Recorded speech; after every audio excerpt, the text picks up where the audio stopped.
Bonjour et bienvenue sur la chaîne de Godoy & Fils, votre expert des métaux précieux. Aujourd'hui, on va se poser particulièrement sur un sujet un petit peu essentiel qui est comment et pourquoi investir dans les métaux précieux, dans l'or et l'argent métal. Donc que vous soyez novice ou encore un investisseur bien évidemment averti, ici, à travers ce podcast, vous allez découvrir les différents enjeux, mais aussi les conseils pour investir dans les métaux précieux sur le long terme pour protéger bien évidemment votre patrimoine. Pour cela, on reçoit aujourd'hui notre premier invité de notre podcast qui est David Knoblauch, qui est expert des métaux précieux et numismates dans l'agence siège Godoy & Fils qui se situe dans le 2e arrondissement de Paris. Bonjour David. Bonjour Lévana. Alors David, plus particulièrement aujourd'hui, on va se poser la question que tout le monde se pose. Pourquoi aujourd'hui on dit que l'or et l'argent sont des valeurs, ils représentent des valeurs refuges? Alors, l'or et l'argent en physique, effectivement, d'investissement, sont aujourd'hui devenus, ou plutôt redevenus, des actifs incontournables dans un patrimoine pour protéger justement cette épargne. Parce qu'avec la hausse de l'inflation, avec les risques géopolitiques, les risques économiques, l'or et l'argent physique jouent pleinement leur rôle de réserve de valeur. En cas de crise, l'or et l'argent sont les derniers remparts de protection de la valeur. Et donc c'est en cela que investir dans de l'or et de l'argent physique, d'autant plus dans cette période-là, c'est tout à fait judicieux justement pour protéger son épargne. Donc, à travers les métaux précieux comme l'or et l'argent, on peut dire que c'est, entre guillemets, pour stabiliser son patrimoine et faire face aux différents risques géopolitiques, économiques. Exactement. Le premier objectif de l'or et de l'argent physique, c'est de préserver son patrimoine.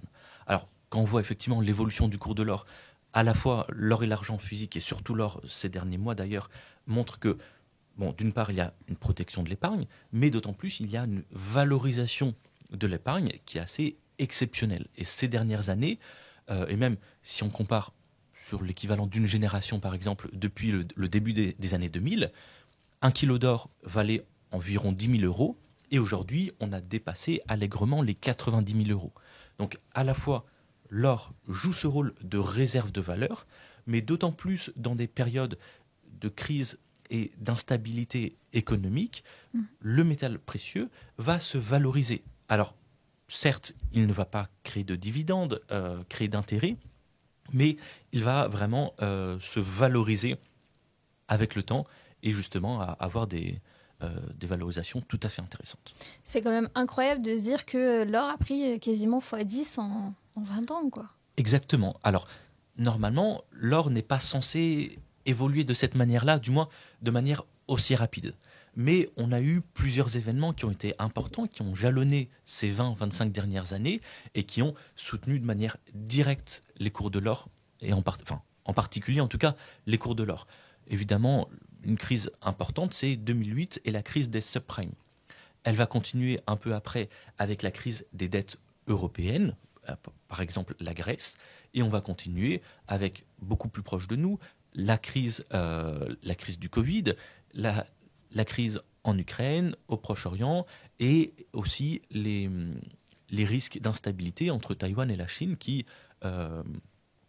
jouent justement sur une valorisation du cours de l'or, qui soutiennent les cours de l'or en tout cas. Ok, alors justement dans cet esprit d'évolution et de mise en place de l'épargne ou de la retraite, qu'est-ce que tu pourrais conseiller pour un débutant, pour investir justement dans les métaux précieux, dans l'or et l'argent? Qu'est-ce que tu pourrais nous donner comme étape essentielle pour justement investir durablement dans l'or et l'argent? Alors, quand vous investissez dans l'or et de l'argent, alors, entre guillemets, acheter, c'est simple, mais quand vous voulez acheter, il faut penser à la revente. Autrement dit, il faut que le produit que vous achetiez s'adapte à vos besoins et non pas que vous adaptiez au produit que vous auriez acheté. Je vous donne un exemple très simple. Aujourd'hui, vous pouvez très bien, aussi simplement, acheter un lingot d'or de 1 kg, mais on a vu, sa valeur aujourd'hui est aux alentours de 90 000 euros. Ou alors, vous pourriez acheter des produits qui sont plus petits et qui seront plus liquides. Donc, à l'achat, il n'y a pas de différence, mais au moment de la revente, si vous avez acheté un lingot de 1 kg en or et que vous avez un besoin de 10 000, 15 000 ou 5 000 euros, par exemple, vous seriez obligé de revendre l'intégralité du produit. Et dans ces cas-là, ça serait à vous de vous adapter au produit et ça ne serait pas forcément pratique. En revanche, si vous achetez des produits qui sont plus petits, plus liquides, vous vendrez uniquement le nombre de lingotins ou de pièces dont vous avez besoin. Et justement, là, ce sont vraiment les produits qui vont s'adapter à vos besoins. Si aujourd'hui, vous n'avez pas de connaissance de ce que vous aurez besoin dans 10 ans, dans 20 ans, dans 30 ans, le fait au moins d'acheter des produits qui soient liquides, qui soient petits, fait que quoi qu'il se passe, eh bien, ils s'adapteront à vos besoins. Donc, la première chose, effectivement, le premier conseil, quand vous voulez investir dans l'or et dans l'argent physique, c'est aussi, quel est votre objectif final, quelle possibilité est-ce qui pourrait arriver dans votre vie pour qu'on va adapter les produits en fonction, vous, de votre vision aussi. D'accord, mais dans quel produit en particulier on peut justement placer son argent aujourd'hui ? Le premier produit, moi, auquel je pense, c'est évidemment la pièce de 20 francs or Napoléon. C'est la pièce de référence en France. C'est une pièce qui a été frappée à des millions d'exemplaires au 19e siècle, début du 20e siècle, et qui a été refrappée à la fin des années 40 et au début des années 1950 pour remettre en marche le marché de l'or français. Mais cette pièce de 20 francs Napoléon, c'est vraiment la pièce de référence. D'abord parce que la pièce ne fait, entre guillemets, que 6,45 g et à l'intérieur, vous avez 5,80 g d'or pur. C'est comme si vous achetiez un petit lingotin qui fait 5,80 g d'or pur. Donc c'est un petit produit qui, lui, s'adapte exactement à vos besoins. Et comme il y a énormément de pièces sur le marché, il y a beaucoup d'offres, beaucoup de demandes. D'abord, c'est une pièce qui s'achète et qui se revend, très facilement, mais justement, elle est extrêmement reconnue sur le marché.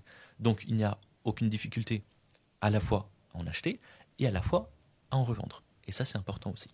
D'accord. Et la 20 francs, c'est pas un petit peu le... Aujourd'hui, quand on entend parler de la 20 francs, c'est pas un petit aspect aussi du louis d'or on entend un petit peu cette corrélation entre les deux Exactement. pièces aujourd'hui. Alors, le louis d'or, concrètement, c'est une pièce qui était émise à partir de Louis XIII, fin du règne de Louis XIII, jusqu'à la Révolution française. Pendant la Révolution française, on arrête la création du louis d'or. Pendant quelques années, il y a un peu un flottement. Il y a très peu d'or qui circule en France, donc il y a très peu de pièces qui sont frappées. Mais Napoléon Ier va remettre au goût du jour le franc, et va créer une pièce en or. Alors, le poids est un peu plus petit, le titre en or est à 900 millièmes, donc 90% d'or, alors qu'on était à 917 millièmes pour le louis d'or. Mais dans l'esprit des gens, la pièce de 20 francs or, elle va être en particulier appelée le louis d'or parce que simplement c'est la suite logique du louis d'or. Donc effectivement, quand on parle aujourd'hui de louis d'or, de 20 francs Napoléon, de 20 francs Coq-Marianne, c'est une même réalité, une même pièce. Ok, et aussi les questions qu'on nous pose souvent, c'est justement pourquoi choisir plus une pièce qu'un lingot, par exemple, en or quelle est pour toi, on va dire, est-ce qu'il y a une petite différence entre les deux ? Est-ce que justement les deux placements sont bien ? Alors, fondamentalement, il n'y a pas vraiment de différence, dans la mesure où quand vous investissez dans l'or d'investissement, avant tout, vous achetez ce qu'on appelle tout simplement de l'or d'investissement. Simplement, il va être présenté sous forme de lingot ou sous forme de pièce. Maintenant, alors pour donner un exemple assez extrême, mais moi j'ai certains clients, quand ils veulent acheter de l'or, ils me disent « je crains qu'il y ait une troisième guerre mondiale, je crains que l'économie va s'écraser, qu'on va devoir réutiliser l'or pour les transactions ». Donc quand on me dit ça, effectivement, moi je leur dis tout de suite « achetez des pièces, n'achetez pas des lingots ». Parce que les pièces, et en particulier la pièce de 20 francs or Napoléon, c'est une pièce que beaucoup de personnes ont, en petite ou en grande quantité, mais c'est une pièce qui permet une transaction entre guillemets entre particuliers. Si jamais la vision des gens est juste et qu'il faut revenir à des transactions. À l'idée un petit peu de troc qui existait avant. Voilà, exactement. Nous, notre objectif en tant que professionnel, c'est vraiment de s'adapter à la vision des personnes. Si vous achetez des lingotins, c'est plus délicat de faire une transaction entre particuliers sans passer par un professionnel, dans la mesure où il est plus délicat de vraiment savoir si c'est un lingotin qui est authentique ou non. Que la pièce, c'est beaucoup plus simple entre deux particuliers de bien vérifier l'authenticité. Si vous acceptez pour une transaction chez le boucher par exemple de, de, de donner une pièce de 20 francs or, c'est que lui, vraisemblablement, il en aura aussi. Donc il va comparer votre pièce avec la sienne, il va voir le diamètre, il va voir le poids, il va voir qu'au niveau de la couleur, c'est plus ou moins la même. Ça va être un petit peu l'idée de monnaie. Voilà, exactement. C'est vraiment l'or en tant que monnaie. Voilà, donc il va se dire, j'accepte la pièce parce que je vois qu'elle a exactement les mêmes caractéristiques que la mienne. Qu'un lingot ou un lingotin, c'est un peu plus délicat de vérifier. Mais là, c'est vraiment, si on parle de situation extrême, où il n'y a plus d'économie, il n'y a plus de professionnel qui peut garantir, évidemment. C'est certain. Mais on a quand même certains clients qui ont cette vision-là. Ok, mais si on reste justement sur une vision assez banale, c'est pour épargner ou investir dans la retraite, on peut aussi investir dans les lingots. Quoi. Voilà, exactement. Okay. Les deux produits sont très bien. Alors, tout simplement parce que historiquement, c'est les pièces qui sont arrivées en premier, on va dire, entre guillemets. Donc, historiquement, c'est les pièces qui ont été le plus diffusées sur le marché. Maintenant, on a des produits qui sont récents, les lingotins, notamment les lingotins à partir de 1 gramme jusqu'à 1 kg. On a toute une gamme de lingotins. Ces produits-là, ils ont un aspect aussi un petit peu plus international, je dirais, et avec des fondeurs évidemment qui sont reconnus sur le marché, qui ne posent aucun problème de crédibilité.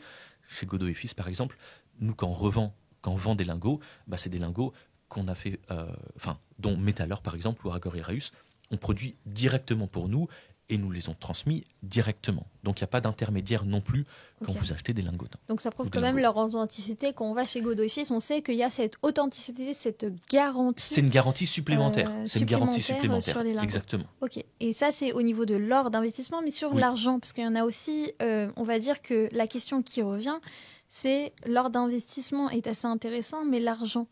Alors l'argent, c'est un tout petit peu différent. Parce qu'il y a un aspect un tout petit peu plus spéculatif sur l'argent. L'argent est un peu plus volatile, on va dire. Et quand vous investissez dans l'argent, ça veut dire que vous considérez que d'ici 5 ans, d'ici 10 ans, les cours de l'argent seront devenus, entre guillemets, sérieux et les gens qui achètent de l'argent supposent qu'il y aura beaucoup moins d'argent en circulation dans quelques années parce que les mines d'argent se seront taries. Le rapport entre or et argent, qui aujourd'hui est de 90 pour 1, historiquement, il a toujours été beaucoup plus réduit. 1 pour 12, 1 pour 15. Et là, aujourd'hui, on a un véritable retard du rapport entre l'or et l'argent. 19e siècle, on était à 15,5 pour 1. 15,5 volumes d'argent correspondait à 1 volume d'or. Aujourd'hui, c'est 90 pour 1. Donc, on a vraiment un retard au niveau du rapport or-argent, et c'est pour ça que les personnes qui veulent investir dans l'argent ont cette vision aussi, effectivement, du rattrapage de ce cours de l'argent par rapport à l'or, et du coup, effectivement, il peut y avoir vraiment des possibilités d'évolution beaucoup plus importantes que l'or, en tout cas. Aujourd'hui. D'accord, donc c'est aussi intéressant de se dire qu'on peut placer aussi son épargne, une partie dans l'argent. Qu'est-ce que tu pourrais, toujours dans cette ligne, conseiller aux personnes qui nous écoutent, justement s'ils souhaitent investir dans l'argent métal? Voilà, alors il y a plusieurs produits qui existent, la même chose que pour l'or. On a les lingots, on a des lingotins, 50 grammes, 100 grammes, on a jusqu'à 15 kilos, la barre de 15 kilos en argent, mais bon, qui commence à faire un peu lourd. Et on a aussi des pièces. Alors pour les pièces, on a des pièces qu'on va appeler des pièces modernes. C'est des pièces de 1 once d'argent. Donc 1 once, c'est 31,10 grammes d'argent. Et donc ça, on a plein d'ateliers monétaires. On a l'Australie, le Canada, l'Angleterre, l'Autriche, qui eux produisent une pièce d'argent pure de 31,10 grammes. Donc ces pièces-là, ce sont des pièces évidemment extrêmement internationales, dans la mesure où elles utilisent un poids, 31,10 grammes, qui est reconnu internationalement. Donc c'est une pièce qui se diffuse et qui est extrêmement simple. Qui est en circulation un petit peu partout dans le monde. Exactement. Et après, on est en France, eh bien, on a évidemment les pièces françaises. Évidemment. L'avantage des pièces françaises, c'est que la prime, c'est-à-dire la différence entre le cours de l'argent et le prix pour avoir physiquement ces produits, cette prime est un peu plus petite que les pièces modernes et les lingots. Mais, je ne veux pas dire le désavantage, mais on a une utilisation un peu plus franco-française, on va dire, de ces pièces françaises qui ont moins circulé à l'international.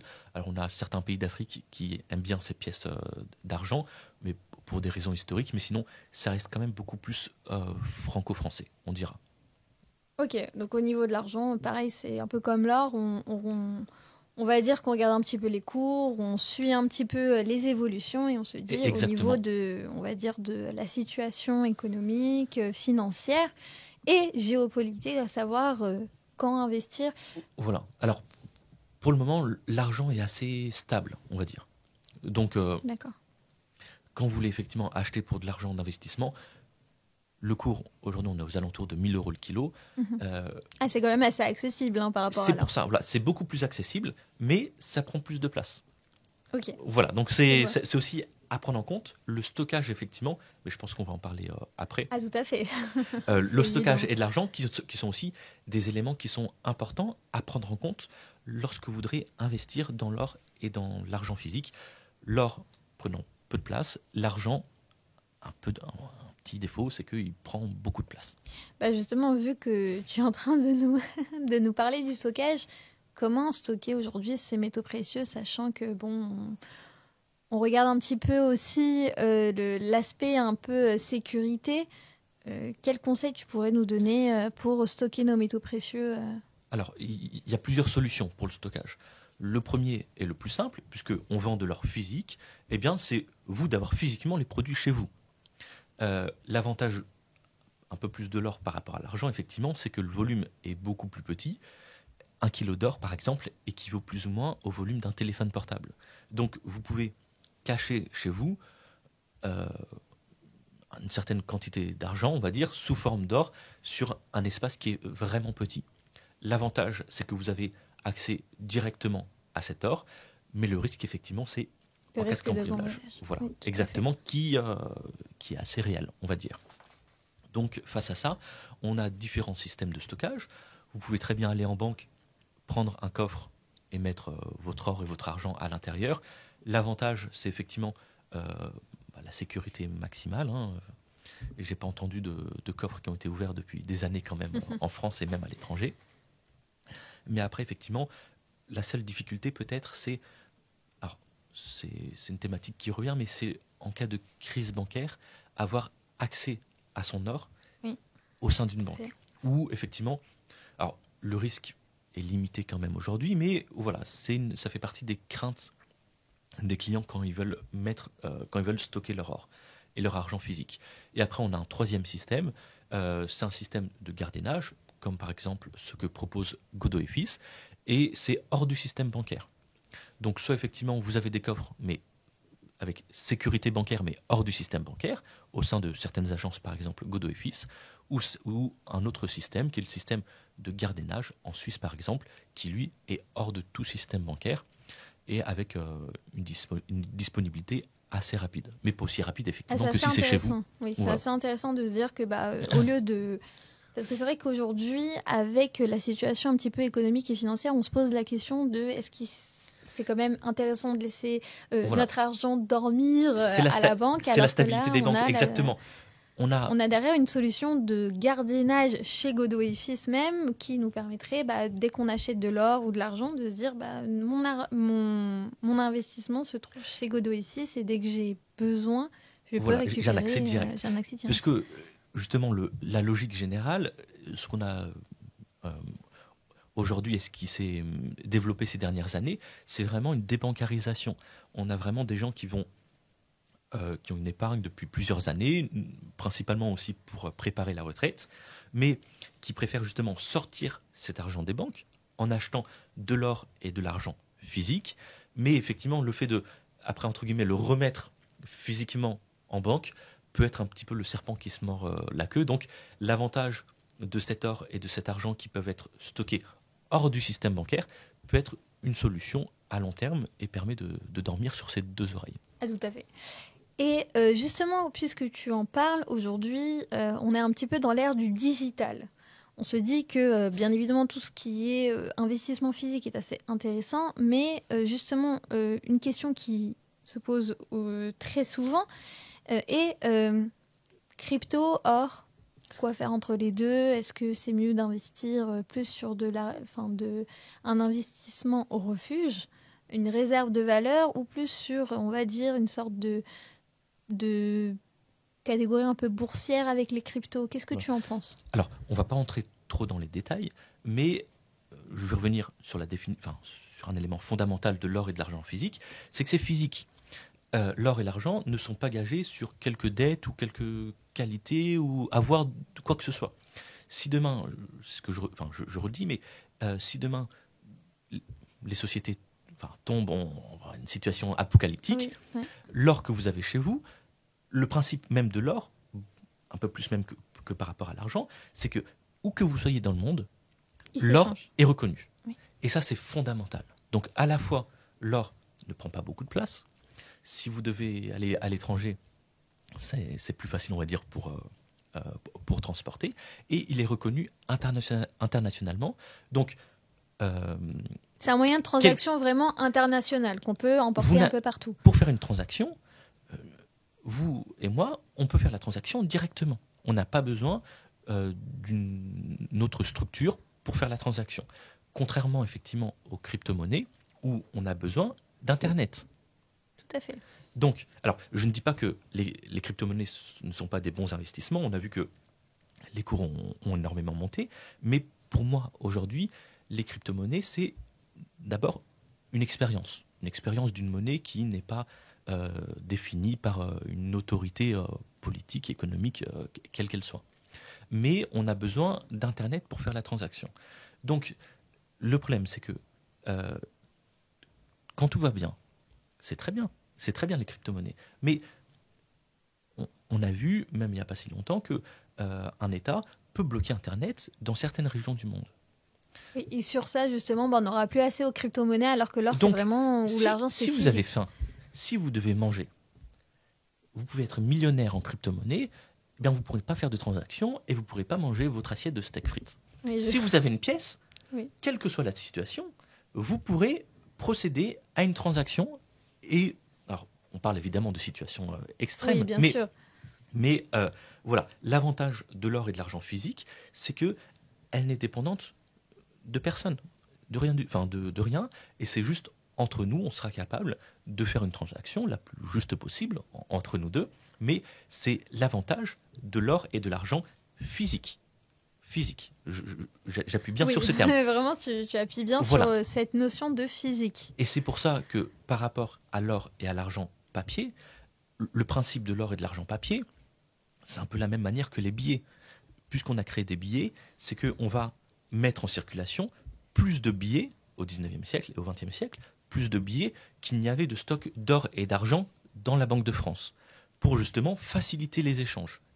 Pour avoir beaucoup plus de liquidité. Voilà, parce qu'un des problèmes économiques jusqu'au XXe siècle, c'est qu'il n'y avait pas forcément toujours assez d'espèces pour procéder aux transactions.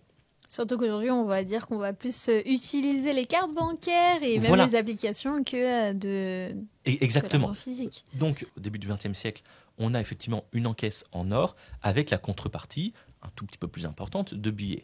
Le principe d'investir dans l'or et de l'argent physique, c'est le même principe, mais multiplié de manière beaucoup plus importante. Autrement dit, si vous achetez de l'or physique, si vous achetez par exemple un lingot de 1 kg en or, ce même lingot de 1 kg en or qui va être stocké, il va être vendu par exemple à 600 autres personnes. Mais le jour où la situation économique, financière peut être instable, à ce moment-là, il n'y aura pas assez de contrepartie en or pour garantir la valeur du papier que vous avez acheté. Vous n'avez acheté que du papier qui est garanti par tel ou tel organisme. C'est comme ça que pendant la crise des subprimes, il y avait certaines personnes, on les payait pour qu'ils ne récupèrent pas leur or physique. Parce que leur papier était émis en quantité beaucoup plus importante qu'en or physique. Donc c'est pour ça que quand vous investissez dans l'or et dans l'argent, à mon humble avis, préférez l'or et l'argent physique. Comme ça, vous êtes sûr que, quelle que soit la situation, et c'est le principe de l'or et de l'argent physique, c'est d'être d'être la réserve ultime de valeur.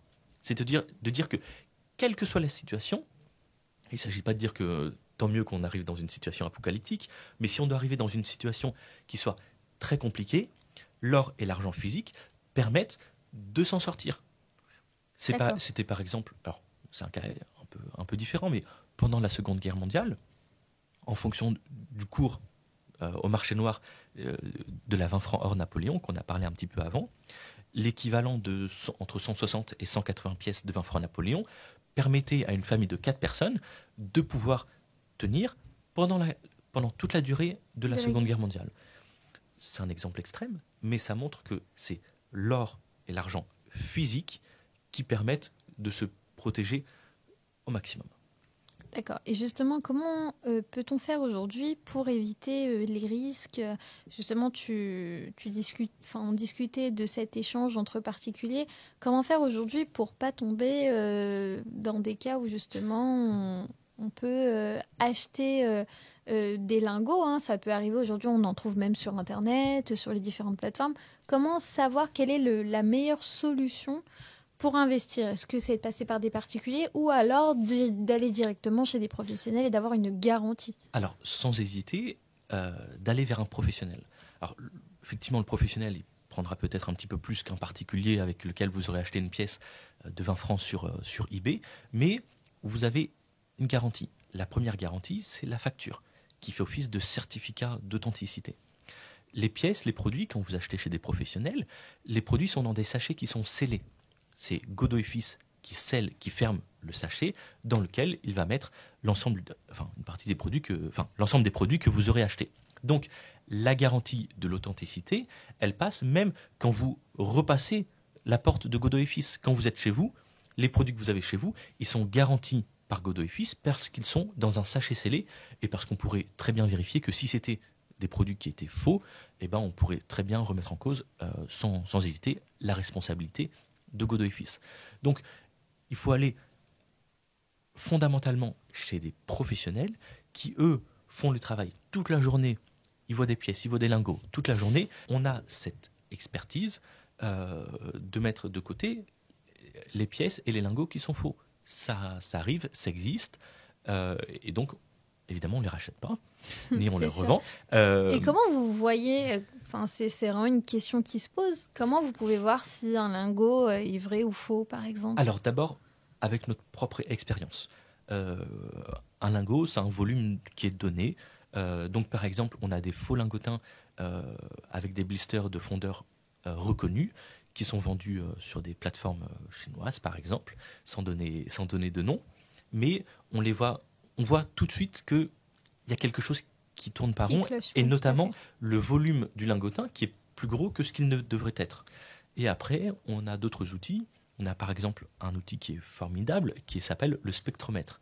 Le spectromètre, c'est une machine, c'est un rayon X, dans lequel on va mettre la pièce, le lingot, et qui va permettre de déterminer la contenance du produit.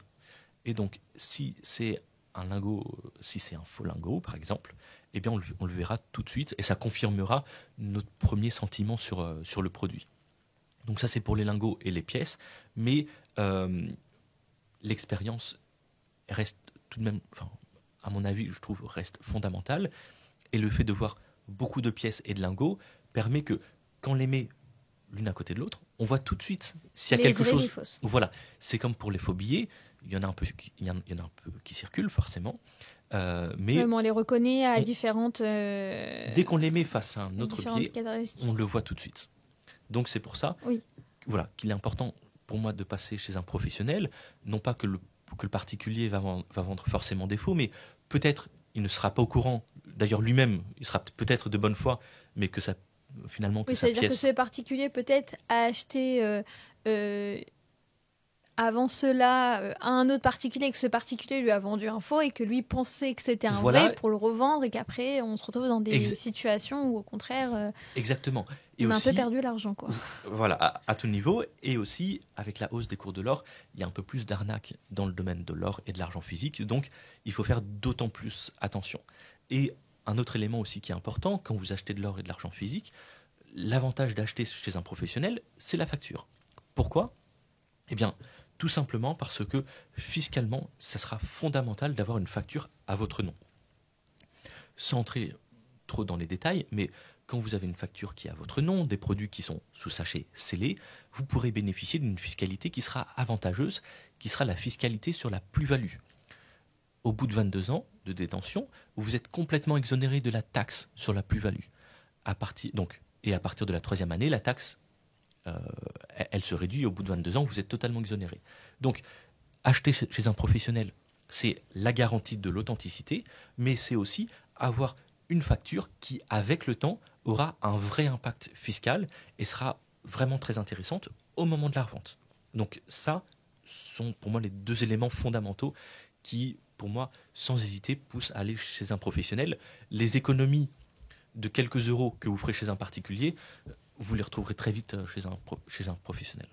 Ok, super. Donc un petit peu, à travers ce podcast, nous a un petit peu montré quels sont les différents conseils pour investir dans les métaux précieux. Et donc, ce qu'on peut en retenir particulièrement, c'est de se dire que l'or et l'argent sont des valeurs refuges et qui permettent aujourd'hui, parmi les différents placements existants, comme le livret A, l'immobilier, de diversifier nos investissements sur le long terme. Exactement. Il ne s'agit pas de dire « mettez tous vos œufs dans le même panier en achetant que de l'or et que de l'argent ». C'est évidemment pas le but, mais en tout cas, l'or et l'argent physique ont pleinement leur place dans un patrimoine, dans une épargne pour se protéger, quelle que soit la situation, pour protéger votre épargne et votre pouvoir d'achat. Et en cela, effectivement, l'or et l'argent physique, d'autant plus en ce moment, avec la situation actuelle, ont d'autant plus leur rôle fondamental à jouer. Oui, on a un petit peu cette notion de réserve de valeur qui revient quand on entend le sujet des métaux précieux. Réserve de valeur ultime. Ultime. Exactement, exactement. Il n'y a rien d'autre. C'est quand même assez haut là. Non, exactement. Mais appuyons sur ce terme. C'est vraiment la dernière réserve de valeur ultime, quelle que soit la situation. Ok, génial. Bah écoute, merci beaucoup David. Merci d'avoir beaucoup, participé à ce petit échange sur les métaux précieux, sur bien évidemment un guide pour aider à l'ensemble des personnes qui nous écoutent, à savoir comment et pourquoi investir dans les métaux précieux, en quoi ça, bien évidemment, cela permettrait bien évidemment de construire un patrimoine sur le long terme. Merci à vous de nous avoir écoutés et moi je vous dis à très bientôt sur la chaîne de Godot et Fils pour des podcasts dédiés aux métaux précieux. Au revoir David. Merci, au revoir Lévana.